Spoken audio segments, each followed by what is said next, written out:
Hello and welcome to Breakthroughs with Bree, where we are discussing all the topics that create extraordinary breakthroughs in our personal and spiritual development journeys. I'm Bree, otherwise known as Healing with Bree, and I'm a spiritual coach and Akashic Records channelers who helps sensitives and intuitives connect more deeply with their hearts, intuition, and souls, and teaches people how to process and alchemize the fears and beliefs that hold them back from living in their authenticity and purpose. You're in the right place if you like to hear about spirituality, psychology, healing, consciousness, manifestation, developing your spiritual and intuitive gifts, and living from your heart and soul instead of from your fears and ego. I hope you enjoy this episode.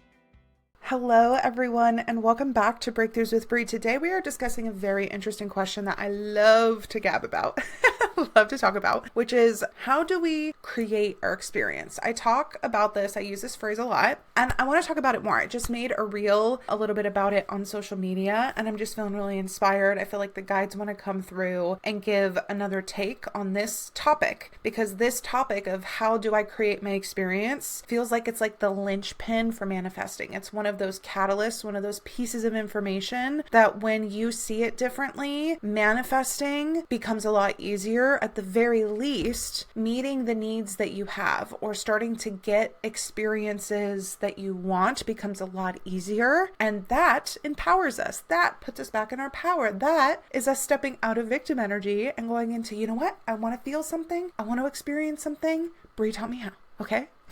If you couldn't tell, I'm in a little bit of a silly, goofy, fun mood, which we love. And let's get into it. So there's a reason why I say create the experience as opposed to getting what you want, because I feel like when we say something like get what you want, at least the first thing it makes me think of, maybe I'm just exposing myself here. Maybe I'm the only one. Probably not, because we never are. But it makes me think of something external, like getting an external set of circumstances happen, or maybe it's like some sort of item or material thing, right? But it's like something from outside of me, like being handed to me by the universe. When I say the phrase getting what I want, again, as opposed to like having an experience that I want. So I'm being particular in my language about that for this reason. It feels like the guides, the Akashic Record Keepers, the angels, one of the things that they really love to help us understand, because this becomes a game changer for us, is that what we experience is not dictated by our external world. It's not. Do we react to our external world? Of course. Are we kind of like living in a context of our external world? Yes. And if you're like, Bree, you're getting so cerebral about this, can you bring it back down? I'd be so happy to. What we experience is a combination of choices and of intention inside of ourselves that creates like a cascade of reactions. Okay.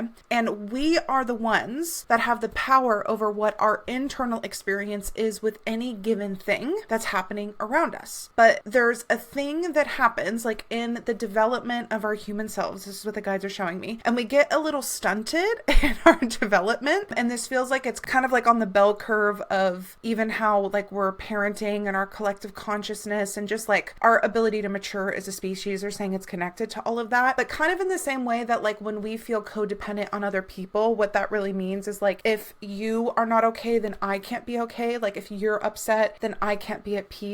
And if you're sad, I can't be happy. Like if you're not okay, I'm not okay. That's like the underlying energy of codependence, that we kind of feel a similar way, or we're taught to think it works a similar way with what's happening in our external world, that is the reason and the source of what we feel inside of ourselves. And this is not true, but when we think that it's true, we become a slave to what's happening in our external world. We become a slave to the human 3D illusion of it all, and we get lost in the sauce. And then it's really easy to fall into stress and despair and struggle and scarcity, because of course it would be we feel powerless for things, right? So this is a fun topic because it can free us from that. It can literally liberate us from that struggle with feeling like I can't change external things. I can't create money out of thin air. I can't get my car to work when it's broken down. I can't, like all of these, again, like very material things that are tied to our safety or our stability, which we are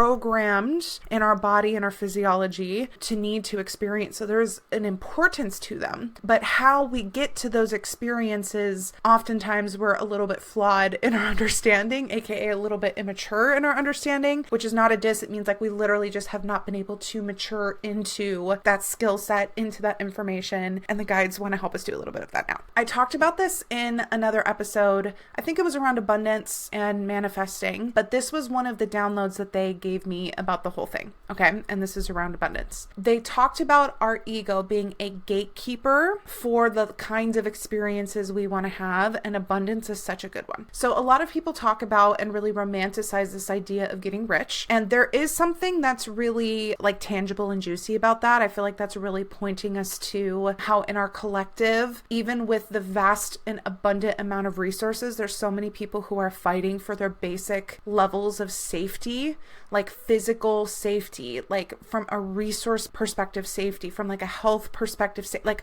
the core human needs, you know, healthcare, food, shelter, like all of that kind of stuff, like even just for their own physical safety, women walking down the street, right? Like it's not as constant and reliable or even available as it could be for how abundant of a society we actually are. So there being this like this romanticization of that, there is something juicy in that, pointing us back to a place where like we have some things to see and to like work out. So there is wisdom in the fact that we want that. There's a nugget there, right? That's the way I like to think about it. When even we have ego stuff come up, there's always a nugget of wisdom there, right? Doesn't mean we're necessarily like buying into that exact story that the ego is telling us, but it doesn't mean that there is not value or a little golden nugget in there somewhere. And with that dream, what can be revealed to us is that we are having a desire for more safety. We're having a desire maybe for more freedom. We're having a desire for more abundance or more joy, or maybe more, it feels like ability to be creative, or maybe more of desire to be included in a service in our communities, like whatever it might mean to you when you put this label of like get rich on there, right? Like what are you doing when you get rich?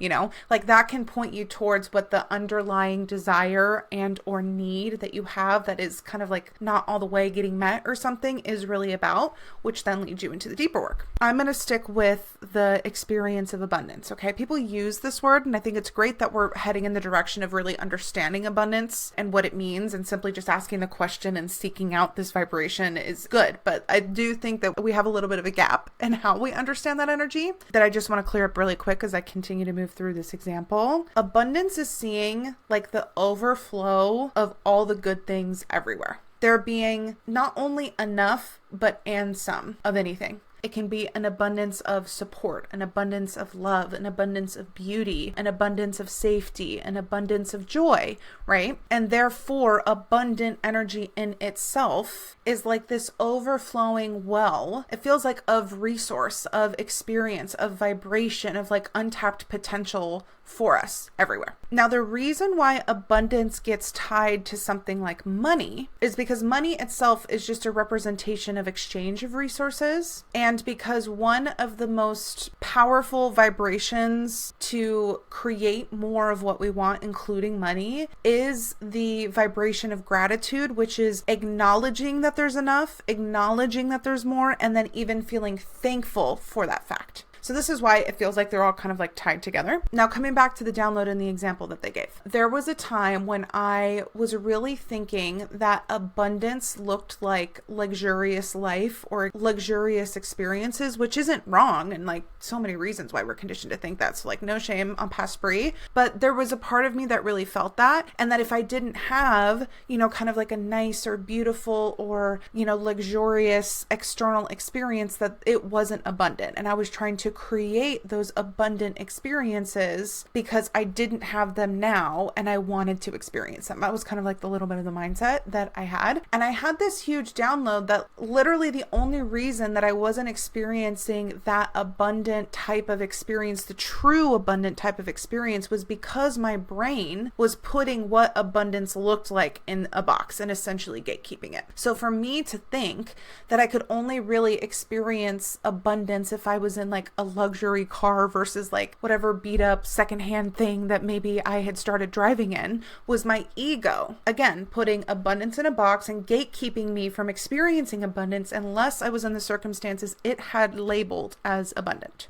Sort of the difference between if you think that like eating at, I don't know, a Michelin star restaurant is like the epitome of abundance and you don't think that going to Taco Bell is abundant, then your brain is shutting off, saying, nope, not possible. Don't come in here, abundant energy. We're at Taco Bell. You're not allowed. This is not appropriate. This doesn't match. But when you go to the Michelin star restaurant, all of a sudden it's like, okay, you can feel abundance now. I won't shut that down. You're allowed. Come on in, abundant vibration. You can be felt now, right? It's like gatekeeping the experience based on how we label things and the conditions that we put on that ultimate vibration in that experience. So with this download, I was able to see, oh, I can have an experience of abundance with literally any single thing that I move through, that I experience in my external worlds. The only reason I hadn't before was, again, because of the beliefs that I had about what was abundant and what was not abundant, or because honestly, I was still grabbing onto this kind of scarcity energy of like, I mean, yes, technically this is abundant, but it's not enough. It's not all that I want. This isn't enough. This isn't enough for me,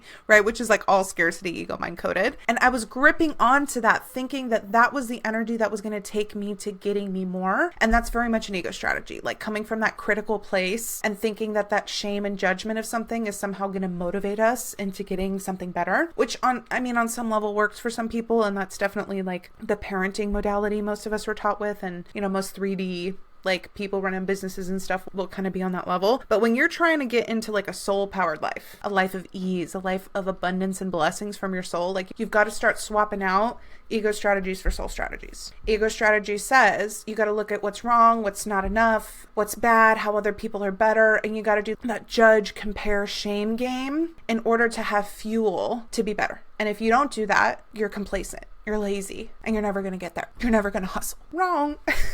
That is categorically wrong when you tap into your soul perspective and soul truth on it. At least it was for me, and it is for many people that I trust, that I've worked with. And so I encourage you to tap into that too and see what feels true for you. Let's pull this back into this idea of how do I create experiences that I want? How do I do that, Brie? So first we got to answer the question, what experience do you want? Let's work with abundance again, just for example, and I'll use some different examples before we wrap up the episode. But if you are wanting an experience of abundance, and let's just say you were inspired by this vision of you having more prosperity in your life, like you having more resources and more money, maybe a budget where you have more coming in than you have necessarily going out from an expense perspective, and you get to invest or build up savings or, kind of like accumulate money for bigger purchases or whatever it is, right? Maybe that is the idea that inspired you to make you realize that you did want to experience a little bit more abundance. You're feeling really drawn towards that experience. Before you can grow something, you have to see where it is present in your life and learn to focus on it and revel in it and let what you have now feel like it is enough. That is like the true abundance. We have to release those scarcity stories and be able to feel how it is enough, feel satiated, feel satisfied by it right now. And that's when things expand and grow like crazy. Okay. So how do we do that?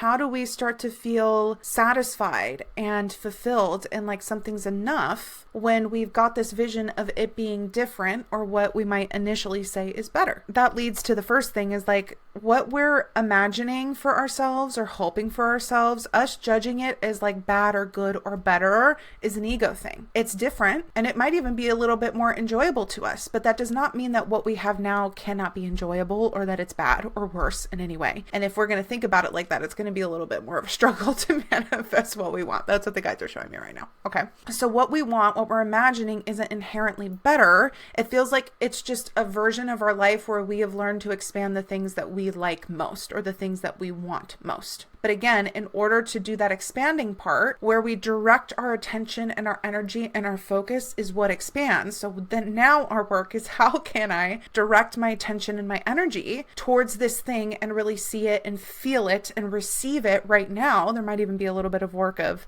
feeling like we are enough for it and all of that kind of stuff, which I feel like comes up anyway when you're doing all of this. But that is where our focus lies now that leads us to that path to the thing that we're feeling really inspired by. So again, coming back to money, I think this is just such a good one. Can I look around and see how abundant my life is right now? Can I practice that like little by little? With one of my one-on-one coaching clients, we talk about it in terms of percentages because she's so fucking honest and I love her for it. She's like, do I say these things to myself even if they don't feel true? Nope. We want it to be authentic, but we also want to sort of guide ourselves to a new way of being and challenge ourselves a little bit, right? So it's kind of like, can I feel 2% more grateful? Can I see the abundance in this like at a 15%? Can I see it at a 20%? Can I see it at a 50%, right? Like letting it grow, letting it start with authentically where it is, kind of stay in it, push yourself to feel it a little bit more and like a little at a time. But instead of focusing on the 75% of yourself that feels like this isn't enough or this isn't abundant, like really stick with and try to be plugged into the part of yourself that's like, no, wait, this is abundant,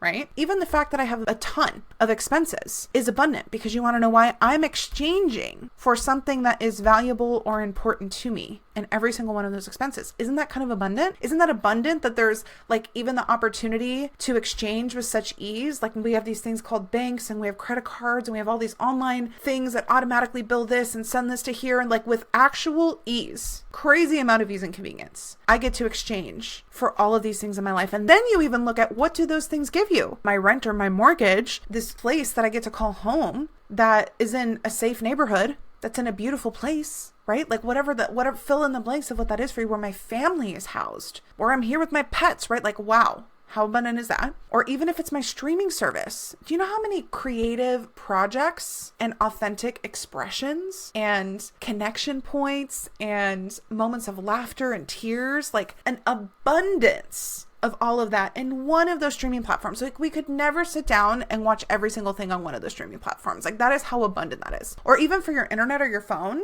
the abundance of information that is available to you because of that service that you exchange for. Like, oh my gosh, like this is what it looks like when you actively seek out the experience that you want to have with what you currently have, right? Look for it, search for it, give your brain the assignment of finding how that experience is in your life right now. How abundant is it that I have all this cutlery to eat my dinners with, that I even have plates I can put it on? Like how convenient is that? How abundant is that, right? That I could go to a friggin' grocery store and aisles and hundreds of items that I just could choose from. Or even if you couldn't choose from them from a price perspective, the fact that there are options that do have something for you in your price range, incredible, abundant. When you choose to start perceiving what is around you in an intentional way, you are creating the experience with it that you want to have. That's really the crux of all of this. When you are looking for how, and for an example, abundance, for how abundant your world is around you, you then are experiencing it in an abundant way. When you seek it out, when you focus on that. And then once you recognize it, you revel in it. You sit in it. What does the physical sensation in your body feel like when you have just had this whole moment of realizing how abundant this random little thing in your life is? Is it gratitude? Is it awe? Is it enjoyment? Is it pleasure? Is it just a feeling of peace and safety, right? Like when you are really feeling and receiving that experience, that's when you start radiating out more of that frequency and creating more of it in your external world. Magic. So cool. Because again, all of these same things around you could be perceived and experienced in a different way, in a million different ways, right? I could choose to look at this whole setup I have in front of me to record this and see how it could be different and compare it to other people and how this isn't enough and that's not enough and this is messy and this is weird and that's and then that would create this whole experience of lack, of scarcity, of it not feeling enough, aka me not feeling enough, aka me feeling dissatisfied and me feeling unhappy with it and all that kind of stuff. That would be what I would be experiencing in my body if I chose to perceive all of this stuff that way.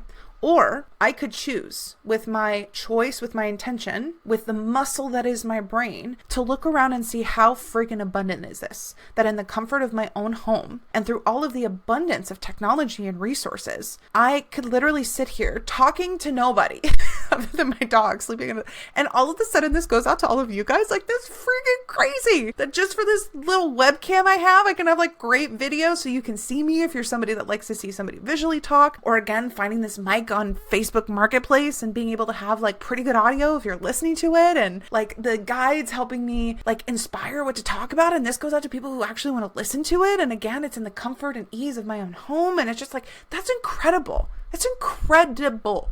That's abundant. right? All of a sudden, I'm looking at it that way. I'm looking for all the reasons how this is abundant, and I am feeling electric. I'm feeling amazing in my body. I'm feeling grateful for all of the elements of this, right? I have now had a different experience with this exact same circumstances because of those choices. Here are some other ones, not abundance. Let's talk about support. A lot of people talking about wanting more support in their lives. Maybe that's from people. Money is another version of support, by the way, but maybe they're wanting to feel more supported. Again, the brain, the ego mind can fall into that scarcity trap, that strategy of seeing all the places where it isn't, maybe why it isn't there, with that kind of like critical, analytical mindset process. Maybe even turning to self-shame and all the reasons why we're not doing enough and we're not good, or maybe people are inherently bad and that's why we don't have it. Like, that would be one process that the brain would probably go to as a way to problem solve and then try to create it. That is not how this works. It will never work like that. Not in a meaningful way. Not when you are using 95% of your energy for that process. That's all you're going to experience, is the lack of it.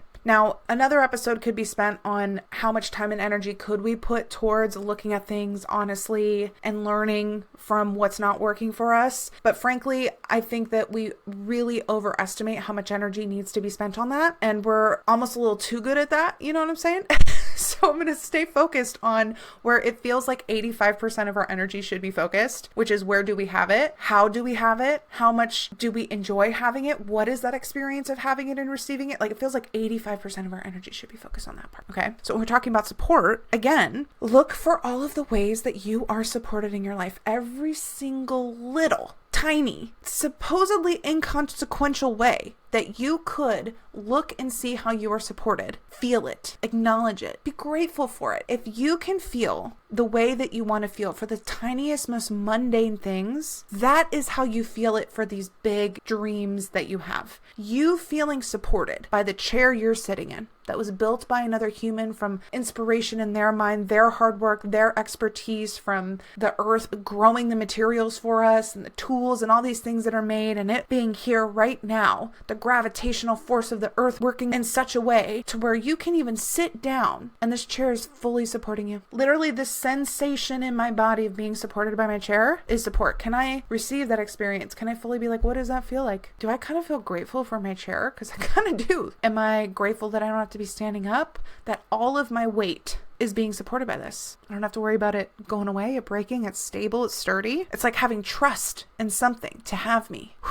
If you can feel trust and support in this chair for having you, if you can sit and be in that experience, if you can receive that, feel enough for that, do you know how much that's going to expand you feeling support in other places in your life? I swear it to you, okay? The guides are saying, yep, she's speaking truth. This is it, right? Like, this is really the magic sauce in every little thing, Even you, like, if you got credit cards or you're in a little bit of credit card debt, how supported are you by the universe that you even have a resource to be able to exchange for things before you even have the money for it? Support. Right? Now, can we manage that in a way to where we're not in like a perpetual debt? Of course. But like, the fact that that resource is even available, abundance, the fact that like, again, that option is available for us kind of before the space and time happens and we have the other things, supported, right? Totally supported. Or even if you're in relationships with people and maybe they really struggle with ideas of unconditional love and acceptance and all that kind of stuff. Maybe this is like a parent or family member or something. And you're really wanting to manifest relationships where you feel supported for 100% who you are, or just feeling more supported in general. Honestly, like, if you can look at those relationships and see in what ways you are supported and feel grateful for those, not in a bypassing your desire in general, not to say like, oh, I should just be grateful for that and not want something else. That's not what I'm saying. I'm saying you acknowledge that you are moving towards and creating an experience. You are manifesting, you having relationships where you are seen and welcome and supported for the entirety of who you are. You are working on really believing that that's possible and that of course you deserve it and all that kind of stuff. And in the meantime, you are looking at the relationships with the people that you have right now. I'm seeing with a mother figure as an example, and you can look at it and you can say, okay, I do acknowledge the places and I trust my intuition about the fact that there are some things that this person can't really support and just doesn't. They can't see it, they get triggered by it, whatever. But in these ways, I can tell that they really support me and they're really trying to love me. Maybe they can see and they can interact with 25% of me. Maybe these parts of myself, right? These kind of like characters within myself they feel comfortable with and they support wholeheartedly. And then there's these other parts that they can't. And I acknowledge that. I'm not going to gaslight myself, but I'm just going to take a minute because I know support for those other areas is coming, or I have it in other places. And I just want to take a minute to feel they can support me in this 25%. And I'm grateful for that. I'm grateful that there's even this 25% where they do support me and they can. And I have just acceptance for that. I have gratitude for that. Do I know that I deserve the kind of love that supports me 100%? Of course, we're not making it about that. But again, where can I direct my focus and my attention to see the presence of the thing that I want? And then come really into my body, like what does it feel like to experience that? Like what sensations are in my body, what emotions are in my body when I recognize that, when I feel gratitude for that? What does that vibration feel like in my body when I'm plugged into the experience of being supported? Does that have a lesson for me? Does that have an inspired action for me? Or is it just something that it's healing in my body? Is it attuning the cells of my body to the vibration of support when I just sit in there? Like so many magical things happen when you use the tool of your attention and your choice to creating experiences that you want. Because really this is about how you're choosing to perceive what's around you is what creates your experience mentally, in your body, emotionally, in an embodied way, right? So when you're trying to create more of something, expand something based on these inspirations and dreams that we have, you can start creating that experience now. You are not limited by it having to somehow happen externally in order for you to feel that way. And in fact, if you believe that, you're really going to struggle manifesting it. You're going to be locked in the story of it's not here yet. It's not enough. I don't know why I'm not enough. It's not coming. The world's against me. Like, you're going to get caught in those stories because the way that you think it works is not in accordance with the truth of all of this, right? The last example they're giving me is of peace, right? Like if you, or, oh, this is a big one, stress. This one's a big one. Gosh, they gave me such a big download and like call out about this the other day. It's so funny. I feel like that's why I'm laughing about this. Like a lot of us talk about like wanting to feel less stress, which is like more peace is the way to say it. Because again, I try to put things in like the affirmative language version of it, but like wanting to be less stressed. And somehow we think that like if certain life circumstances were different, we wouldn't be stressed. Wrong. It's the way that we're relating to what's happening that's dictating the stress. Now, the reasons why we believe we have to relate to it that way is where the juicy stuff is. That's where what's really underneath all this, right? But even if somebody snapped their fingers and the life circumstances were different, all of a sudden, for most people, they would still be in a state of stress or anxiety because that is the way that their brain relates to the world. That's the way that they understand their place in the world and how to move through it is through the lens of fear and anxiety. Right? So it's not that life and its circumstances are either giving you peace or giving you stress. It's the way that you are perceiving, acting in the world that is creating either a more peaceful experience or a more stressful, fear-based experience. They're kind of laughing. They're like, that's going to be hard for like your inner victim to hear.